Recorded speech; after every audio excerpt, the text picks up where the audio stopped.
আচ্ছা, মানুষ এত অমানবিক এবং নিষ্ঠুর কিভাবে হতে পারে বলতে পারেন? দেখুন, এত সুন্দর একটা গাছ কিভাবে ফেলে দিয়েছে। তো ব্যাপারটা যেটা হয়েছে, আমি আজকে কলেজ যাওয়ার সময় দেখি জঙ্গলে কে যেন এই গাছটা ফেলাই দিছে। আমিও সাথে সাথে হাত দিয়ে তুলে দেখি এটা তো ব্যাম্বো প্ল্যান্ট। আর জানি না কেন ভগবান এসব আমার চোখের সামনে দেখায়। আমিও আর দেরি না করে বাসায় নিয়ে গেছি, একে এখন আমার বাগানে জায়গা করে দেব। গাছটা ফেলাই দিছে ভালো কথা, কিন্তু এভাবে ডালগুলো ভেঙে দেওয়ার দরকার আছে? আমার এতটা খারাপ লাগছিল যে মানুষ কেমন একটা গাছকেও ছাড় দেয় না। আর এত সুন্দর একটা গাছের পাতাগুলো দেখুন কত ময়লা, কি একটা অবস্থা করে ফেলাই দিছে গাছটাকে। তো যাই হোক, আমি আগে গাছটা ভালোভাবে বসিয়ে দিই, তারপরে একে ধুয়ে দেব। ডালগুলো এমন ভাবে ভেঙে দিয়েছে যে গাছটা ভালোভাবে সেটআপই হতে চাচ্ছিল না। আর আমি রোদের মধ্যে এই ভিডিওটা করেছি, কারণে হয়তো কালো দেখতে পাচ্ছেন কিছুটা, কেননা বিকাল পর্যন্ত ওয়েট করতে চাইনি। গাছটার যে করুণ অবস্থা ছিল, তাই আমি সাথে সাথেই একে পরিপাটি করতে নেমে পড়েছি। কি একটা অবস্থা, তাই না? মানুষ যেসব গাছ ফেলায় দেয় সেগুলো আমি কুড়িয়ে এনে নিজের বাগানে যত্ন করি। ব্যাপারটা আপনাদের কাছে হাস্যকর মনে হতেই পারে, তাতে আমার কোনো যায় আসে না, কিন্তু কিছু মানুষ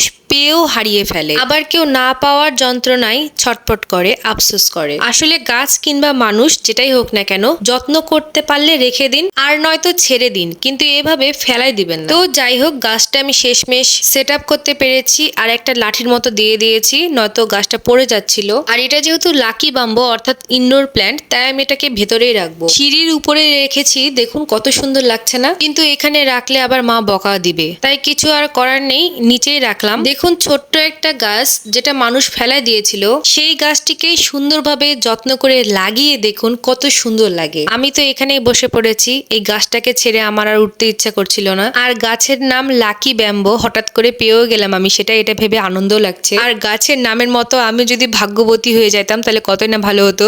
যাই হোক, আজকে ভিডিও এই পর্যন্ত। সবাই ভালো থাকবেন, টাটা।